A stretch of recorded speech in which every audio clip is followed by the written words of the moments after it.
Nous avons vu qu'il y a trois sortes de disciplines. Il y a une discipline préventive, une discipline restauratrice et une discipline purificatoire.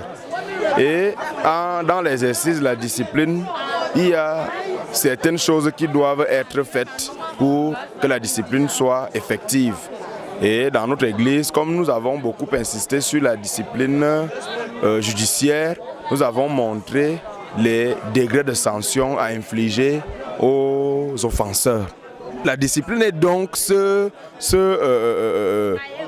garde-fou qui nous empêche de faire ce que nous voulons afin de ne pas tomber dans l'anarchie, afin de ne pas faire des choses qui n'honorent pas notre Seigneur. Encore que le libre arbitre n'interdit pas la présence de la loi. On est libre justement parce qu'on respecte la loi et c'est la loi qui nous garantit la liberté. En dehors de ça, nous tombons dans le libertinage. Et c'est pour cela que la discipline est une nécessité dans notre église. Observe que les officiers de l'église, déposition à concerner fort de vos officiers, Zezembouni va déposer de ses charges.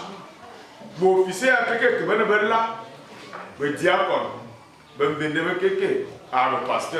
Ce que j'ai retenu, c'est que nous avons deux grands types de disciplines. La discipline administrative qui administre les deux premiers degrés de sanction qui sont l'avertissement et le blâme. La discipline judiciaire qui est l'incarnation des trois autres degrés, c'est-à-dire la suspension, la déposition et l'excommunication. Et nous avons aussi retenu que la discipline n'est pas que mauvaise, elle est préventive pour nous éviter de tomber dans le péché et elle est également rétributive.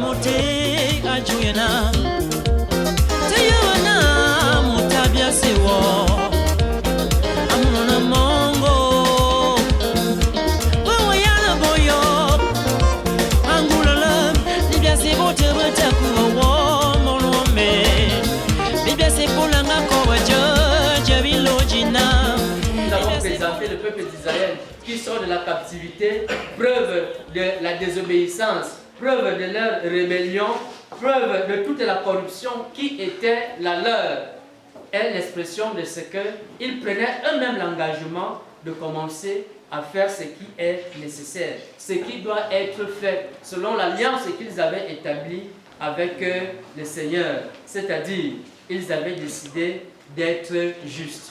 Ils avaient décidé d'être droits, ils avaient décidé d'être bons, ils avaient décidé d'être intègres.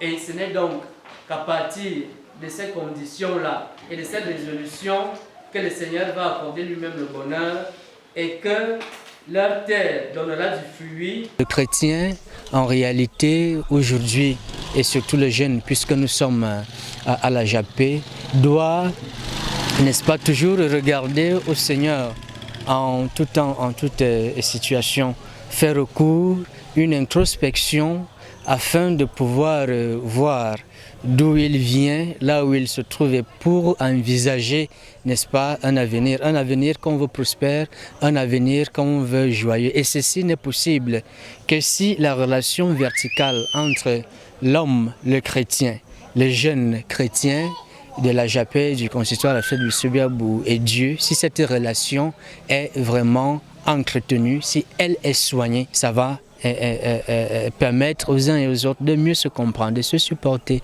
de se pardonner, d'avoir cet esprit de compassion les uns envers les autres. Et voilà les préalables pour qu'il y ait une paix durable, une paix, n'est-ce pas, vivante. En ce qui concerne le thème de l'année, j'ai retenu que la paix et la discipline sont deux mots qui partent ensemble, donc sont deux thèmes qui vont ensemble. Il ne peut pas exister la paix sans justice. Pour ma part, franchement, le message est passé car par rapport à l'Ancien Testament, je ne savais pas que le livre des Psaumes était aussi subdivisé Comme nous l'a prescrit l'enseignant, il a été très clair. Il nous a montré les différentes parties et nous a permis de bien comprendre.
Bertrand, il y a le président, suivi de Esso Cyril,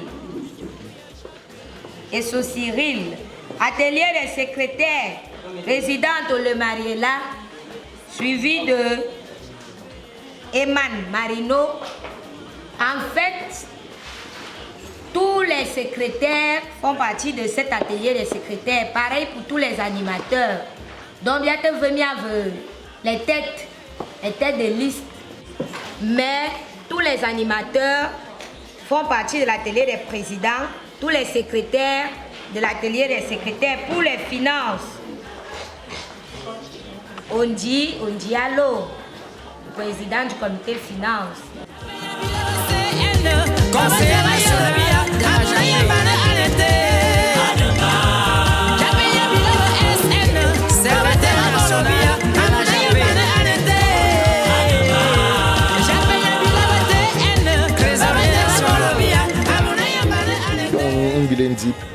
Unyonga razoa big umana cheng man van umana cheng o mien nul yong ma cheng ban nale unyonga aloe vera unyonga ngombang usal ngombang uchi ngombang zang jus ngombang unga ko appliquer vume ya o ko mana cheng yong mana appliquer yan nale utabe amu ça va chauffer yong ya ama bonya nale au cognon mendim on m'a oban on m'a oban nale on aloe vera au salé au ka aloe vera zang au mo gelé aloe vera on nga bitamana ko appliquer ba parti o comme na etiang.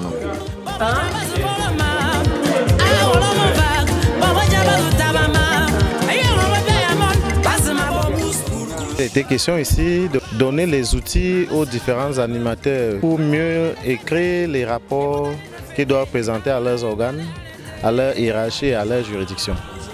Dans cet enseignement, nous avons justement parlé des canons communs à tous les rapports, notamment le point sur les bilans des activités, des perspectives et des doléances. Nous avons également évoqué les spécificités de chacun de ces rapports, notamment les finances qui ne concernent que les présidents et de manière partielle les conseillers nationaux. Nous avons également évoqué les rapports des secrétaires promoteurs avec des points spécifiques tels que le point sur la conférence générale, le plan d'action.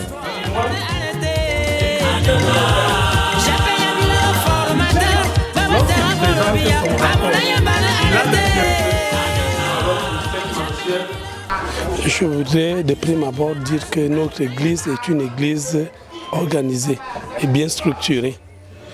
Et vous avez si bien dit tout à l'heure là que l'argent est le nerf de la guerre.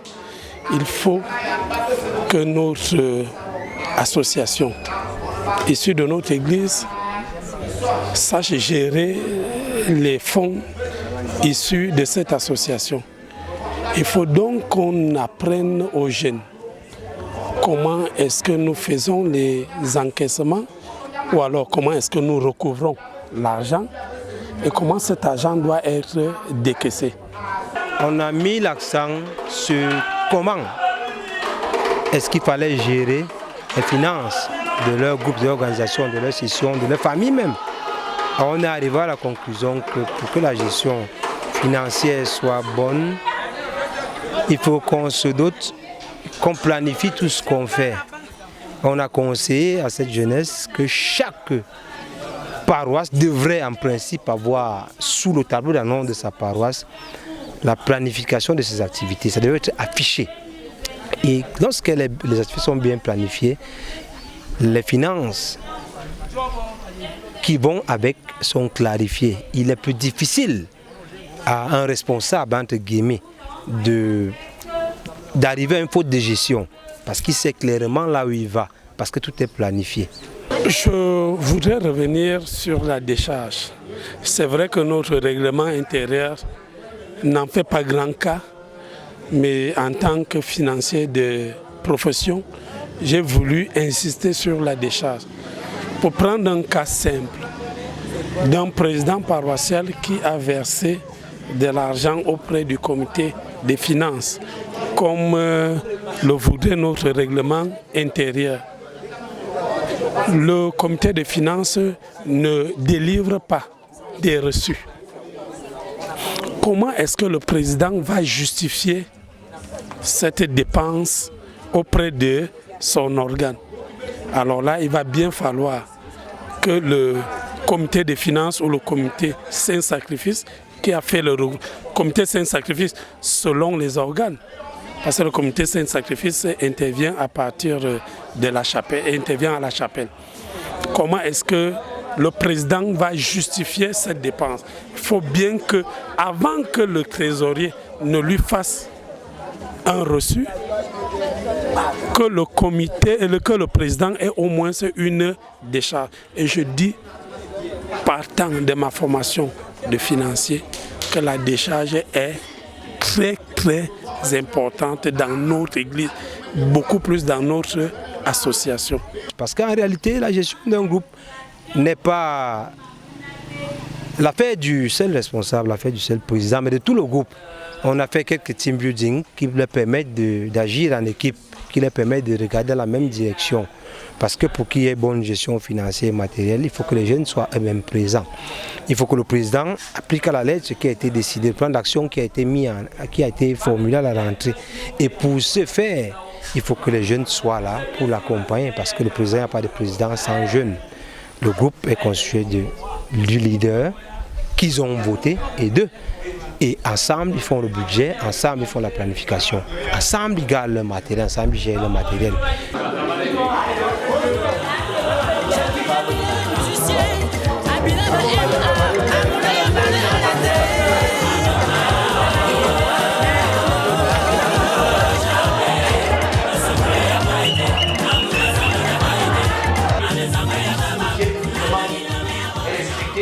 Je suis le jeune Bédjem Aristide, président paroissial Baïzomo Capernaum.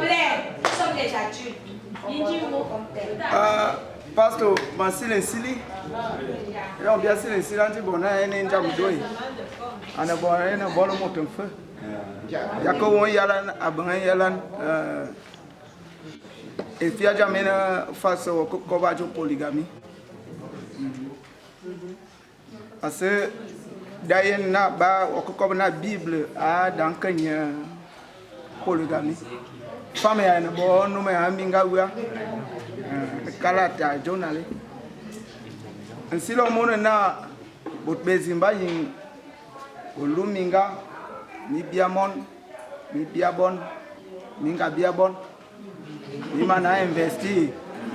Il m'a bobu mam konye minga wa mukala tazama na nyanyongal avala nyanyongal minga kasemeno me bot bezimbalu binga aval bingezi unga nye minga wo mi mana bia bon be on to se temna bi on bizing avala to ko ba jonku ene ya marché anga gere o anga ndelo wa minga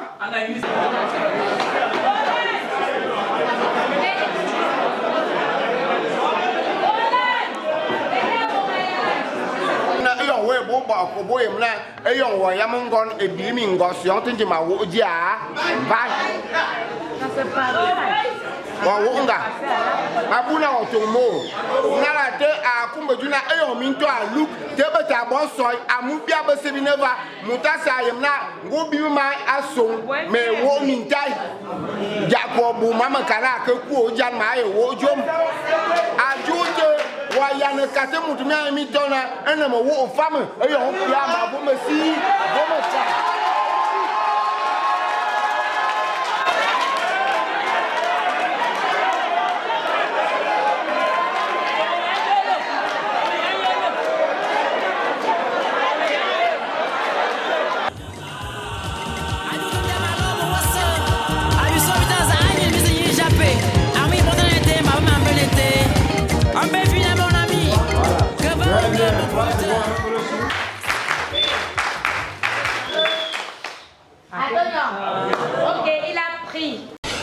Nous sommes partis de chez nous pour arriver à Anceres. Nous avons été surpris de nous retrouver plutôt à une conférence générale en termes d'effectifs.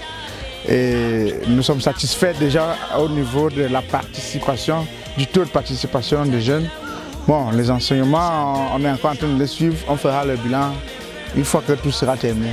Déjà, mes impressions, je ne vais pas vous les cacher, sont très bonnes.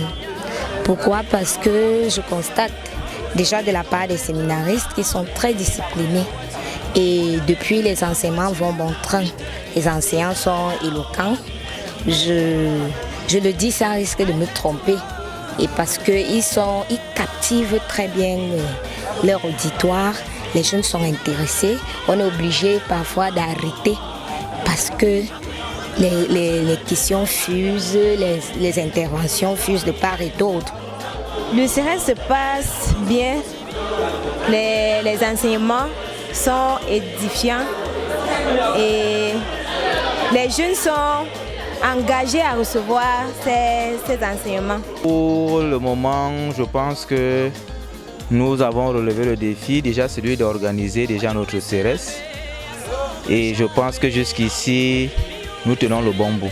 Bon, pour le moment, tout se passe bien, tout se déroule bien. Depuis que nous sommes arrivés hier, tout se passe bien. Pour moi, je suis tellement fière parce qu'il y a certaines choses que je ne connaissais pas. En ce qui concerne les enseignements, ils nous édifient et nous éduquent vraiment sur plusieurs choses. Donc je suis vraiment satisfaite et je suis fière, malgré le petit désordre qui peut souvent se passer de temps en temps, mais tout se passe bien. Alors, les travaux se passent très bien et vraiment, je suis vraiment content. Parce que prendre des enseignements, tout ce que j'ai appris depuis ce jour, ça va beaucoup me servir et pour mener les activités de ma paroisse. Parce que si je suis là, c'est pour représenter cette paroisse. Je suis venu pour apprendre et aller dans ma paroisse, donner ces enseignements à mes jeunes. Je pense que le mouvement lui-même, il est là. Les enseignements sont dispensés et je pense que tout le monde est concentré. La sagesse qui est exprimée dans l'épître de Jacques est celle qui appelle à l'humilité, elle est celle qui appelle à la bienveillance, elle est celle qui appelle justement à la paix. Et nous pensons que ces enseignements pour les jeunes aujourd'hui qui vivent des moments de questionnement, des moments de crise, comme des moments de perte de repères, en réalité au niveau de la société, même au niveau de la culture, ces enseignements permettent aux jeunes de faire une introspection, d'être en paix déjà avec son Dieu, avec soi-même et de pouvoir avancer vers un avenir meilleur et toujours radieux tel que le Seigneur nous le promet pour ceux qui s'ouvrent véritablement à sa parole. Je dirais que depuis la journée d'hier jusqu'à ce moment, l'ambiance est bonne, les jeunes sont responsables, il n'y a pas encore eu d'incident et nous prions le Seigneur qu'il n'y ait pas d'incident. Il y a encore beaucoup d'intérêt, les jeunes sont encore attentionnés par rapport à la réception des enseignements.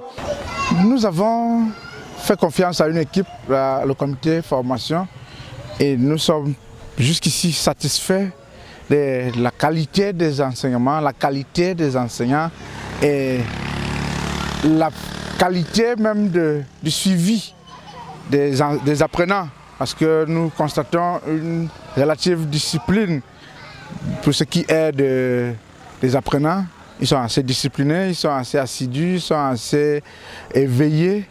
Et nous sommes pour l'instant effectivement satisfaits. La JAPE a cette obligation-là de former l'homme et tout l'homme. Alors, on ne peut pas le faire d'une manière dispersée. On a mis sur pied un comité parce que les jeunes de la JAPE doivent être formés pour que le mouvement évolue réellement. Et comme son nom l'indique, le comité de formation a été mis sur pied non seulement pour donner les notions de base, mais pour renforcer également les capacités et recycler même les responsables. Vous savez, quand vous ne vous formez pas, vous restez en arrière.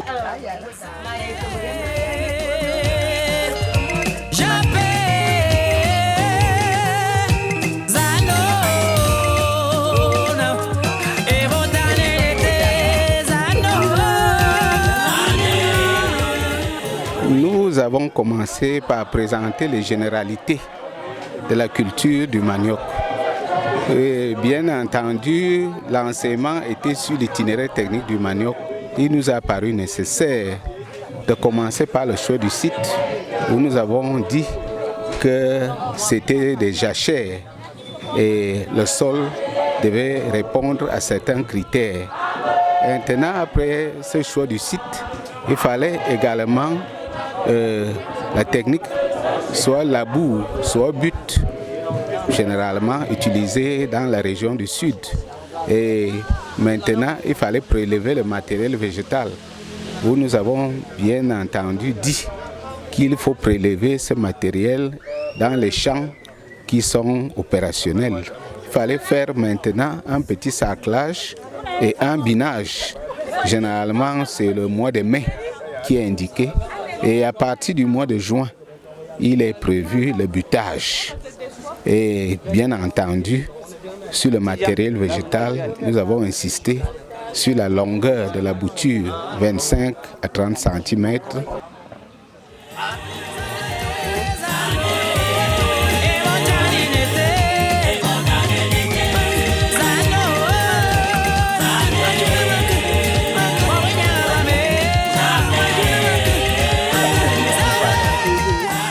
En fait, le problème le plus récurrent, c'est la perte des cahiers des comités.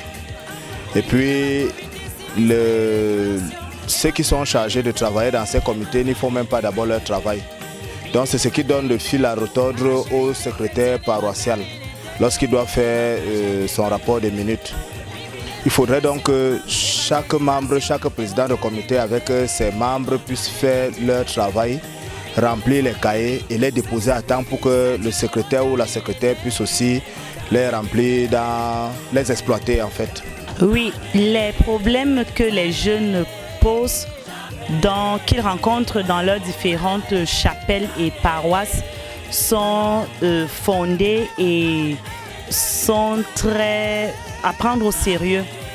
Tout simplement parce que ce sont des problèmes que nous rencontrons dans la plupart des paroisses, c'est-à-dire la paresse qu'on a beaucoup noté, la paresse des jeunes et des secrétaires qui se retrouvent à la fin étouffés parce qu'ils ont beaucoup à faire. C'est eux qui doivent remplir les cahiers des comités qui se trouvent vides lorsqu'il faut aller en trimestriel. Ça fait que les secrétaires se trouvent chargés. En fait, ce n'est que la collaboration. Ce n'est que la collaboration parce qu'on ne va pas quand même suivre les gens avec la chicotte. Il faudrait qu'il y ait un climat de collaboration, de formation en fait.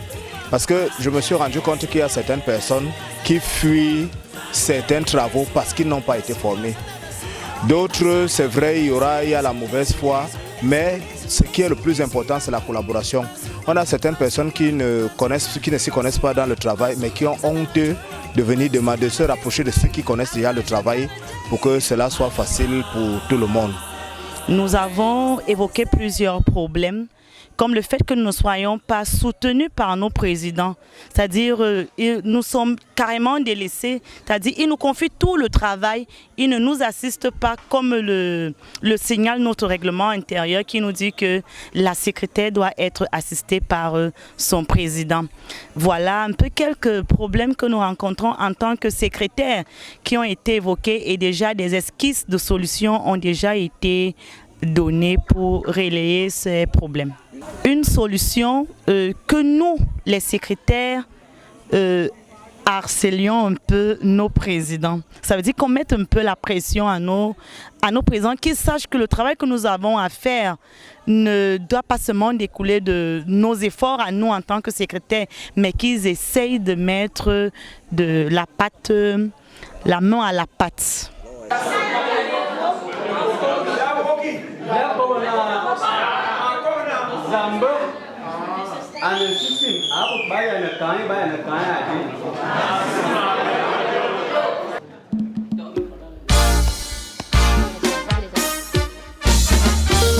Seigneur Dieu Tout-Puissant, la jeunesse chrétienne t'appelle à En fait, il y a tellement de difficultés.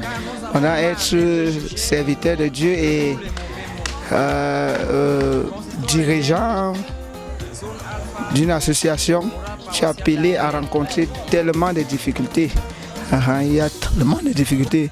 Les jeunes qui ne sont pas actifs, les gens qui vous découragent tous les jours. Et déjà, c'est mon premier mandat. Le premier mandat, ceux qui sont partis, ils sont là peut-être pour jalousier la personne qui vient. Bon, on essaie juste de tenir le coup. Pour ma part, je dirais que quelque part, nous avons un peu une petite frustration parce que nous avons l'impression que nous ne parvenons pas toujours, n'est-ce pas, à changer la donne des choses. C'est-à-dire à la jeunesse, que nous nous sommes dit toujours de faire promouvoir, n'est-ce pas, l'efficacité de tous ceux qui sont, n'est-ce pas, dans notre consistoire. Ça voudrait dire que même pour nous donner des enseignements, nous avons un consistoire, n'est-ce pas, qui a toutes les capacités possibles de pouvoir les distiller. Mais parfois, bon, nous ne sommes pas à la place des autres pour décider. C'est leur choix.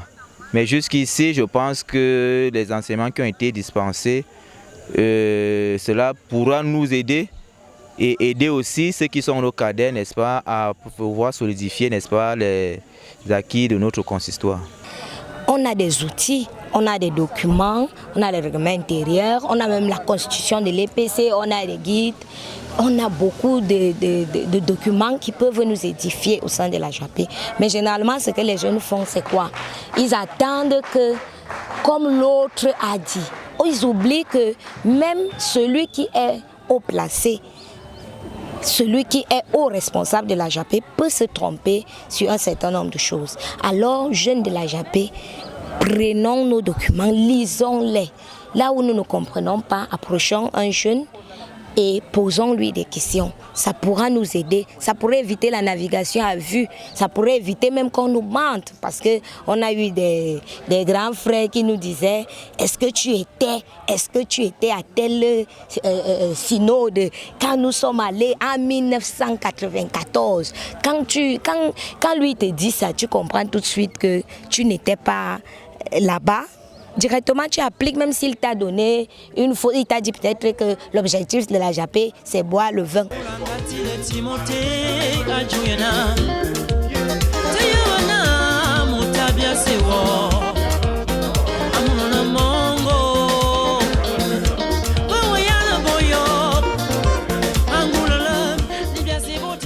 Bon, les attentes par rapport à ce reste sont que le jeune que je suis soit édifié et surtout que je mette en application ce que j'aurais appris parce que pour la plupart des cas, nous restons sur les écrits, sur les paroles, mais nous voulons mettre cela en pratique dans nos différentes paroisses et même pouvoir par dans nos différentes chapelles. Ma satisfaction est certaine, évidente et vraiment est multiforme. Déjà, je rends grâce à Dieu de ce que le nombre de jeunes présents à ce séminaire de formation est vraiment rassurant et revigorant de ce que les enseignements que nous donnons impactent justement les uns et les autres. Et ceux qui n'étaient pas là la dernière fois ont envie de venir apprendre. Et cela se fait aussi voir dans l'émulation avec le jeu toujours des questions et des réponses. Je souhaite justement aussi de leur part que ceux qui ont reçu ces enseignements soient non seulement des interprètes véritables, mais aussi des évangélistes.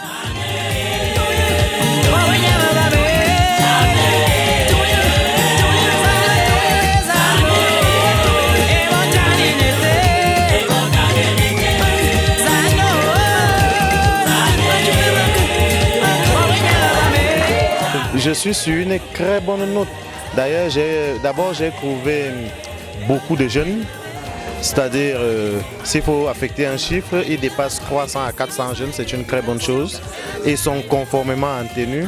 La salle est pleine et très active dans les échanges de tous les enseignements dont j'ai pu prendre part. C'est un séminaire riche en son, en couleurs et même en émotions. On ne peut sortir d'ici étant que grandi.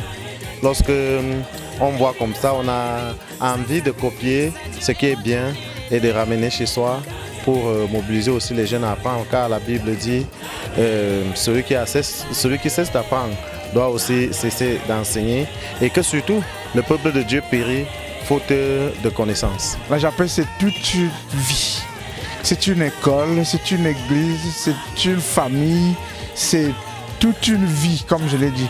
Alors, s'ils ne viennent pas parce qu'ils ne veulent pas être volés, ils le sont ailleurs. S'ils ne viennent pas parce que les jeunes peuvent construire des petites histoires entre eux, et il y en a qui les construisent en dehors de la Japelle. S'ils ne viennent pas parce que les jeunes peuvent se retrouver au bar, les gens sont dans tous les bars du monde sans qu'ils ne soient jeunes. Du coup, l'école, le volet école, ils le ratent. Ils ratent ce volet parce que nous apprenons effectivement et véritablement, et nous avons appris beaucoup de la Japelle qui a réussi à faire de nous ce que nous autres nous sommes aujourd'hui. Vivement que la Japelle du consistoire Alfred Bissobia-Gourou soit béni et aille de l'avant déjà avec cette initiative. Même ceux qui sont attachés à leur poste de responsabilité au bureau ne pouvant pas être là ont déjà quand même, étant sur place, un feedback quand même assez consistant de tout ce qui s'est passé ici dans le sens des textes de l'Ancien et du Nouveau Testament. Je suis tout simplement heureux d'être parmi les jeunes. La JAP qui est d'ailleurs mon association, puisque moi je suis membre actif de la paroisse dont je suis originaire. Et mes prédécesseurs ont fait leur travail. Nous sommes dans la logique de la continuité. Touche magique, je dirais non. Nous allons juste porter notre pierre à l'édifice afin que lorsque nous ne serons plus, celui-là qui viendra puisse également continuer dans la même lancée, à savoir l'édification de la jeunesse, l'encadrement spirituel et surtout l'encadrement spirituel de notre jeunesse dans un monde en perpétuelle mutation.